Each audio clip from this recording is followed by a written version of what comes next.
Wonder, obviously you can see Mike Hawes has joined us now and is going to be closing the event in a couple of minutes. But just picking up, Mike, on what Emily was saying there, I wonder if out of this crisis and the pandemic has actually has given us a greater understanding of things like supply chains and trade deals and why they matter and why we should all get a greater understanding of them. Maybe there's a silver lining there. Yeah, I think without a doubt. I mean, you can't help but pick up a newspaper or turn on television and see the impact COVID, Brexit, other issues are having on supply chains.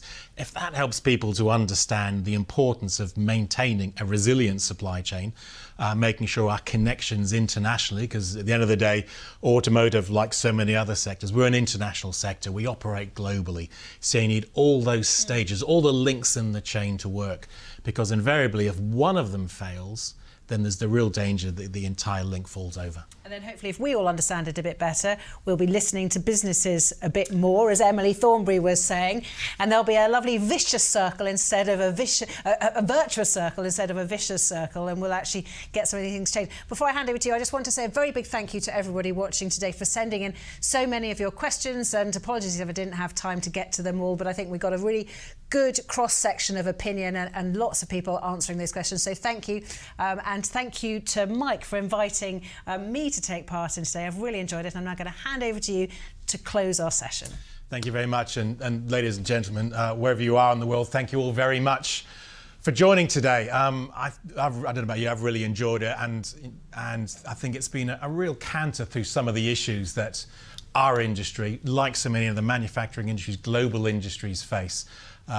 We started today talking about the pandemic, but so many other issues were drawn out in the discussions, especially in the panels. And you see some of the challenges that are there before us, especially in terms of meeting global ambitions about addressing climate change and some of the issues that we need to address around that, because there'll be a trade element to that, like there is a trade element to so many of the aspects of any particular industry. And I think what we heard, there in the end from Emily, and we're just discussing then about the importance of making people understand how this all fits together. That last question about the important, do we think the government's listening enough to industries? And this is important for organisations like the SMMT, but also companies, members around the world. The relationship with government, because at the end of the day, trade agreements are signed between governments. There is a competitive element to it, because invariably countries are looking to protect their key sectors. So there is that competitive element. We need to make sure, as the automotive industry, we punch above our weight. And that's certainly one of the things we try and do. And that's one of the reasons why we chose to hold the event today. So I hope you found it enjoyable. I hope you found it instructive.